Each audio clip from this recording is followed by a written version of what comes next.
Disclaimer, this is a topic that goes way deeper in the depth I'm diving into in this video. This video is not a breakdown of Palm Beach gang politics. In this video, my plan is to take an overall look at G40's life and legacy, commenting on what I feel could have led him into getting involved in street politics, and explaining how I feel G40 is the best rapper out of the entirety of Florida, not just in the Florida drill scenes, while he was also at the same time one of the biggest targets out of his city due to his success and his past in the streets of West Palm Beach, Florida. Thanks. I hope you enjoy. Cameron Allen, better known by his stage name, G40, is a Florida drill star coming out of one of the most dangerous hoods in all of the Sunshine State, West Palm Beach, Florida to be exact, which is also referred to by residents as West Vietnam of the excessive gun violence and crime they see in that town. G40 himself being a shining example of the city's culture, with bro making nothing but murder anthems and street ballads. Though unlike the rest of his peer group, G40 has a lyrical ability, specifically with his rhyme schemes, to be considered one of, if not the most talented drill artist of the current moment, if not ever. This is the story of West Palm's reaper turned father, G40. Born and raised in the downtown area of West Palm Beach, Florida, a young G40 would be born into a life of crime, as both his fathers and his uncles were well known in the streets and were constantly in and out of jail. G40 went on to say in a later interview that they ended up going through the same shit that he went through when it comes to danger and gangland shootings. His uncle even ended up getting hit once in the 80s off some beef, though he ended up surviving. Going off of that information, and West Palm's higher than average violent crime rate for Florida, it's safe to assume that the name of West Vietnam really ain't no lie. G40's parents would wind up splitting up pretty early, and his father would wind up getting arrested by the feds, so it fell onto his mother to raise both him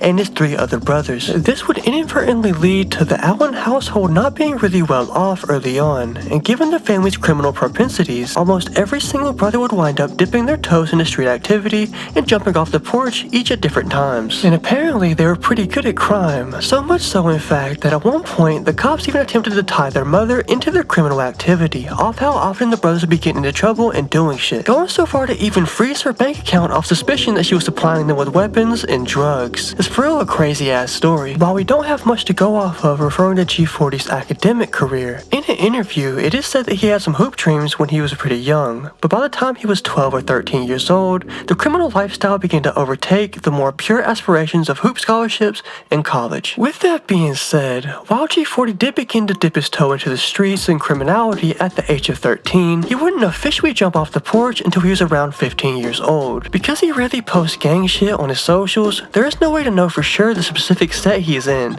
and that's pretty good for real. Fuck a Rico, bro's dodging that shit. But from lyrics and songs like Long Live Jess, it seems that he bangs Z's, and my money is on that meaning Zoe or Zoe Pound, the Haitian gang that operates all over Florida. But I ain't no Chaplo Ross, so take that with a grain of salt. No Hablo Federales. Funnily enough, I know way more about who G40 beefs with than the set that G40 is attached to, as he beefs with a crew in West Palm that goes by Rawway or Navy Sharks, and also a downtown crew that goes by Terryway. I'm not looking to the beef too much, and I'm gonna focus just on the music side of things, but there's a lot of talk about shit happening off of this beef. Speaking of beef, it seems like the Reddit has beef with G40 as well, as motherfuckers keep joking about him having half a body after upping on an Asian lady, but I feel like G40 and his crew moves in such a smart way that even if he has bodies, he wouldn't really broadcast it to the public. In that way, I feel like bro is similar to Backstreet TK out of Jacksonville, as in he's for sure in the streets, he just moves silently and correctly. If you're a criminal, don't expose yourself like so many motherfuckers do in drill.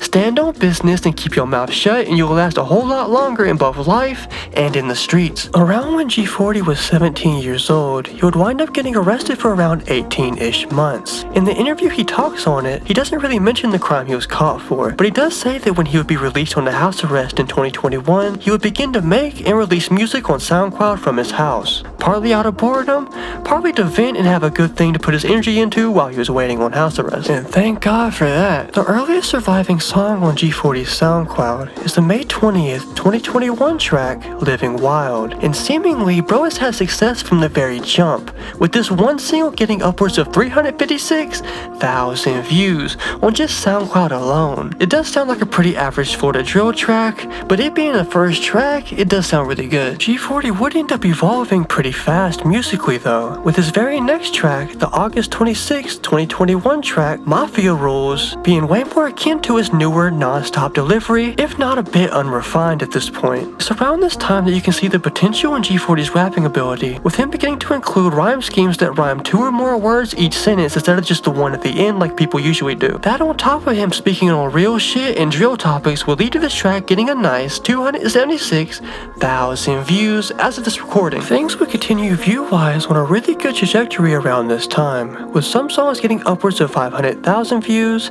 and others getting around 100,000 to 300,000 views a song. This would be until March 9th, 2022, with the remix of the Youngboy track Long Live, which coincidentally happens to be the first track that G40 would wind up shooting a music video for a month later on May 9th, 2022. This one song would put on many people to the artistry that G40 was putting forth, especially with how consistent his rhymes are, back to back to back. I'm harping on bro's lyrical talent, mostly off drill, not usually focusing on rhyme schemes like bro usually does. He's the only one I can think of besides maybe G Herbo that I feel is a rapper, and on drill shit too. The song would end up getting 800,000 views on SoundCloud and upwards of 793,000 views on YouTube. Bro was going crazy. I should also probably mention that around this time, G40 began to collaborate with his friends Mari Montana and Reese Sosa, which correlates with him beginning to take music a bit more seriously. The next music video that G40 would go on to release wouldn't be until 2023, with a January 6th track, Hail Mary, which in true hip-hop fashion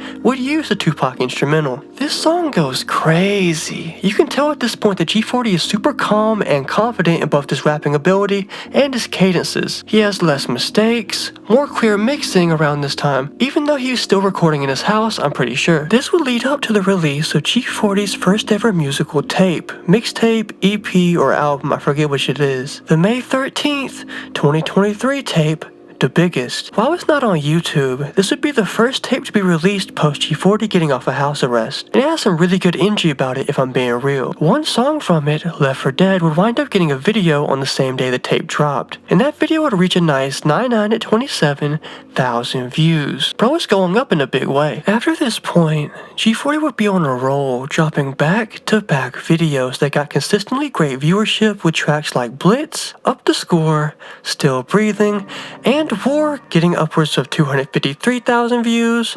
353,000 views, 254,000 views, and 700,000 views respectively, cementing himself a hardcore fan base and the adoration of the entirety of Florida, with Bro getting cosigns around this time from Florida royalty, Kodak Black, and also Rod Wave. It would be around this same time that G40 began to collaborate with people outside of his own circle. A great early example of this being the multiple tracks with the Alabama artist Lil Ry. Free Lil Ry, bruh. This would keep happening up until the release of G40's first ever album, that being the project Left the Nom, referring to Bro leaving West Palm Beach, Florida. This album, in my humble opinion, is a Florida classic, even though it's only a year or so old at this point. It was definitely my favorite album of the year it dropped. The song off of this album that would wind up getting a video would be Bloody Dreams, and in true G40 fashion, it would go crazy, it getting upwards of 724,000 views as of this recording. My personal all-time favorite G40 album would wind up dropping almost a full year from when this video is being made, specifically being dropped on December 6th, 2024. That album, of course, being the project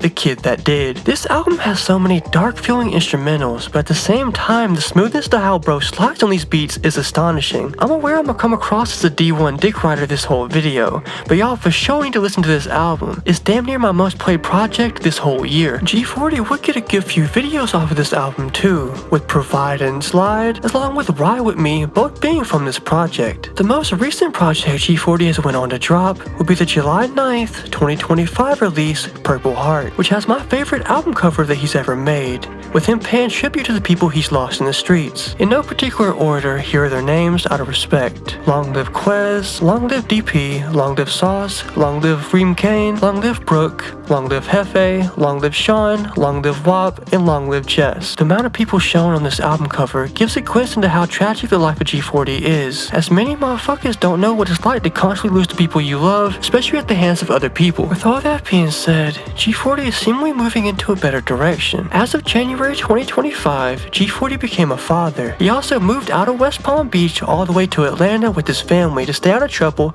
and to get his life on track. I genuinely feel like bro is smart enough to see that street BS only leads to two places, in jail or in the graveyard, and for the sake of his child and later generations, I'm glad to see G40 trying to break the generational curse of their family's criminal history. With that being said, his little brother VJ is currently on house arrest off a gun possession charge, so it don't seem like every single one of his family is on the same page. To be fair though, G40 says VJ jumped in the streets at the age of 12, so there probably ain't no telling bro nothing. Using his musical success, G40 went on to buy his mother a house, and currently it seems as if G40 is strictly focusing on music and staying out of the way in order to raise his family, and I feel like that's the best outcome you can ask for in a drill artist, especially one as good as G40 is lyrically. Here's hoping that the Kodak and Rod Wave cosigns push bro into the mainstream conversation, as if there's anyone who deserves the spotlight, I can't think of anyone more deserving than G40. If you like this video, be sure to like, comment who you're trying to see next, and subscribe with the bell to be notified of all my future uploads. I do not work off of promo shit. You gotta be voted in by fans to get a video on my channel, or I have to be personally a big fan of your story and your music to do a video on you. Please stop asking me for paid placements. At some point I'll do a subscriber music listening stream, and maybe also a showcase video on my YouTube channel, but I'm not gonna get bribed to promote whoever's asking. Please stop asking. As always, I appreciate all y'all's support. With all that out the way, can't wait to see you next Wednesday. Peace out. Yeah. Fight for the future. I'm doing my part. I'm doing my part. I'm doing my part. I'm doing my part too. They're doing their part.